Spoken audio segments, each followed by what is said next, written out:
soxna soosu di wax voilà donc ñu jéem a xaar rek pour mën a am ay éclaircissement ci échange yi nga xam ne amoon na tout à l'heure parce que c'est important pour ñu mën a xam lan mooy motif bi waral Barthélémy Dias ñu daal di koy aaye interdire ko salle de conférence bi mais aussi interdire ko pour mu tenir li nga xam ne mooy son point de presse lan mooy motif bi lan lañ mën a teg ci table bi ngir ñu mën koo xam loolu aussi dafay mën a permettre ñu mën see wax donc situation bi daal mooy jamono ji force de l'ordre yi ñoom dañoo duggoon ci salle de conférence bi foncer la porte ngir mën a dugg mën a génne ñëpp ñoo xam ne ñi ngi woon ci biir femme baa ngi noonu nee na la décision n'est pas actée monsieur Cheikh donc mu ngi discuter ak ba tey ak monsieur le commissaire donc ñoom ñaar ñu ngi noonu kon di discuter ba tey rek moom daal fi mu ne nii moo ñu mën a wax lan moo xew donc ñu jéem a jege si rek pour mën ko am laataa le maire di génn donc monsieur le maire. alors monsieur Cheikh ñu ngi lay nuyu baal ñu rek yaa ngi en direct Seneweb lan lañ mën a jàpp si li waral tey ñu tere leen def conférence bi.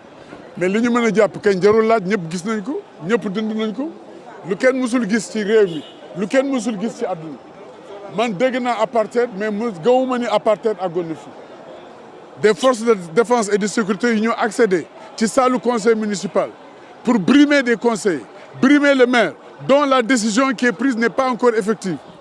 Le maire de Dakar, Barthélémy Dias, dispose de 10 jours pour faire un recours à la cour d'appel. Laissez les gens travailler. Et même s'il devrait être demi, il y a un minimum d'élégance, de gentle agreement qu'il faut respecter. Même vous avez vu à l'Assemblée nationale, le président Macky Sall n'a pas écrit une lettre de démission, mais dans la douceur, dans la responsabilité. Vous avez été à l'Assemblée nationale, vous avez vu ceux qui ont démissionné, ce qu'ils ont fait, leur comportement. Pourquoi brutaliser les uns et les autres? Pourquoi en arriver là? Le point de presse qu'on avait convoqué, si on nous avait laissé faire notre point de presse, à ce moment, on aurait fini et parti. Mais c'était pour nous dire parce que fii ñun ñëpp fi la ñu dëkk ñoo bokk réew mi et barki Dembo Ndiaye rek président de la République mu ngi dem di célébrer di ndokkeel héros yi nga xam ne ñoo door ci caaro yi te ñooñu ñu dëkk bitim réew ñoo leen ko tegoon. waa ñun ñu dëkk réew mi naka la ñuy mën a tegee lu mel noonu lii ñu def tey rafetul jekkul jaadul dafa ñaaw et ça c'est un combat pour la liberté d'aller et de venir. Liberté de tenir une réunion. La réunion du conseil du bureau municipal, c'est une réunion légale. Même si le maire est démis, son premier adjoint peut assurer l'intérim en attendant, alors qu'on n'est pas encore à ce niveau-là. Le maire de Dakar dispose de 10 jours pour faire un recours à la cour d'appel de Dakar. Mais pourquoi précipiter les choses? Pourquoi brutaliser les uns et les autres? Pourquoi s'offrir un spectacle comme ça? Mais ñoom, ils ne suivent que des instructions.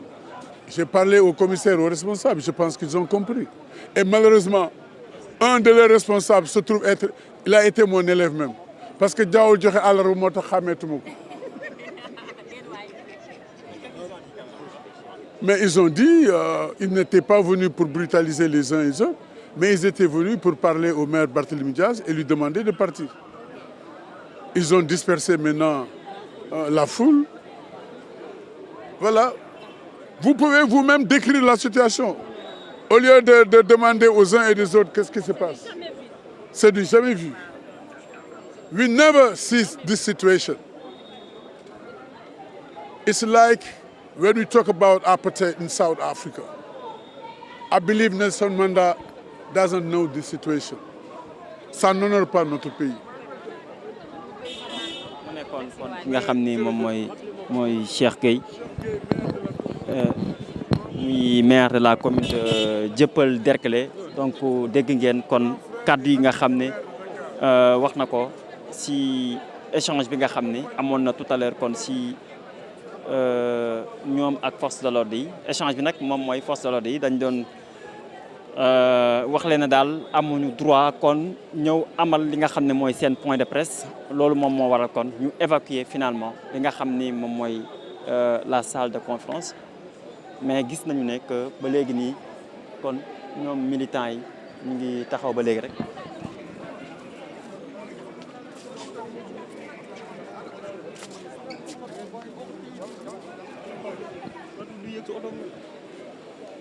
mu ngi noonu comme ni ngeen ko gisee rek ñuy xaar lan moo fas yéene xew gis ñu aussi élément yu gëm sa bopp muy Moussa Niang donc ñu jege si de l'autre côté pour mën leen wan kon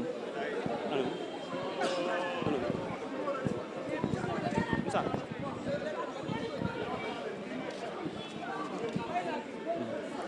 donc ñu ngi ak Moussa Niang bu gëm sa bopp Moussa maa ngi lay nuyu. waaw ñu ngi lay fay.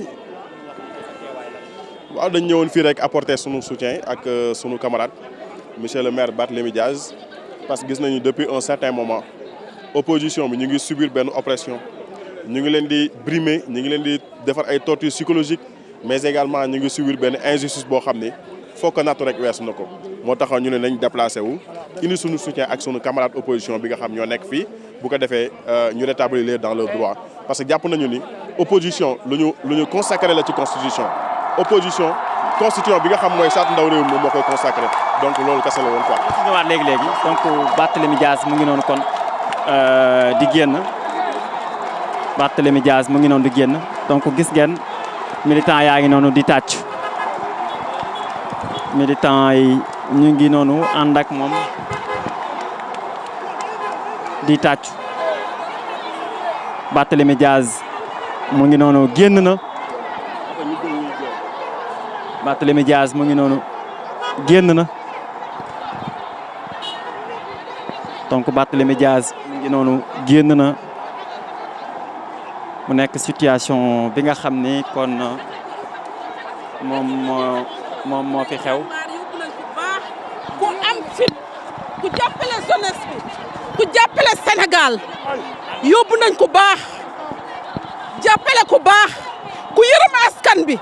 ku jaboote Sénégal lépp lu ñu am suba ba sangoon Barth def na si loxoom li fi Barth def président defu ko fi defi centre dialyse gratuit tabax école yi faj nit ñi yóbbu leen Màkka may xale yi permis mais lan ngeen bëgg kii defar réew mi ngeen ne du defar réew mi lan ngeen bëgg wala da ngeen bëgg nit ñi di génn di rayante di sànni ay bomb lan ngeen bëgg jàmmel leen. excuse-moi donc mu nekk noonu ñu dem si biti pour xool. lan mooy situation bi nga xam ne kon ñu ngi koy nemmeeku fii si mairie bu Dakaru tante moom Barthélémy Dias kon génn na mu ngi noonu oto bi Barthélémy Dias mu ngi noonu dem na mbokk yi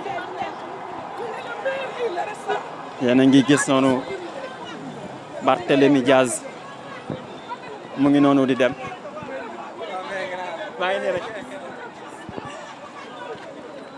Barthélémy Dias mu ngi noonu di dem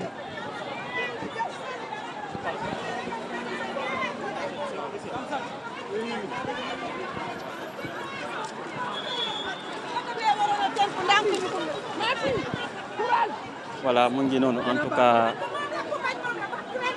ku bëgg moom la ku bañ moom la barke yonent bi ku bëgg moom la ku bañ moom la Barth rek la ñu topp ñu kenn yal na ko yàlla faccat mu yaay sataalan yaay dafa yaalan soo ko nguuram gi def fi dara dafa waroon a dox ndànk ñu gunge ko Barth moo leen sonal moo leen lëjal waaye yàlla dina atte lépp dañoo yees rek yàlla dinañu atte waaye Barth ndànk waroon a dox ay jigéenam gunge ko ñëpp ay sénégalais lan nit ñëpp ay sénégalais lan yéen yi dafa ñaaw am na loo xamante ni boo ko dee dund ak aadama doomu aadama bu la ko wanee da ngay jëflanteeg moom sutura yéen yi ñaaw na sàccana moom rek la moo nekk sunu biir xol moo nekk sunu biir xol moom nañ ko bàyyi mu dem dafa war a dem kenn du ko téye day dem mënaluñ dara Barthélémy mu ngi noonu kon muy situation bi nga xam ni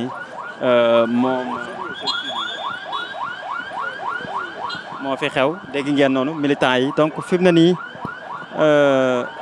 siège ba la ñu joxante dig daje muy Sacré-Cœur parce que foofu la war a amalee li nga xam ne mooy déclaration bi donc ñu teppal leen ko Ardo donc maa ngi ak l'activiste Ardo xam naa bu mënee tourner rek de l'autre côté ñu mën koo jël.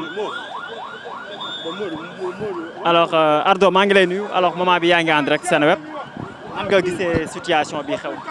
xanaa di ko ñaawlu bu baax a baax ndaxte lii mënoon naa ñàkk kenn falu leen ku ñu waxoon ne bu ñu leen falee lii mënoon naa ñàkk mon frère maa ngi koy ñaawlu sénégalais yëpp ñoo ngi koy ñaawlu jërëjëf. alors pour libérer la société. mu ngi noonu kon ñu fàttali leen ne kon situation bi noonu la fa demee Barthélémy Dias dem na joxante na dig daje fële sa Sacré-Cœur pour mën a amal li nga xam ne mooy déclaration bi am na déclaration bi nga xam ne doon na ko donc ñu continuer rek toppal leen li nga xam ne mooy déclaration bi si kanam tuuti incha allah ñu ñëwaat.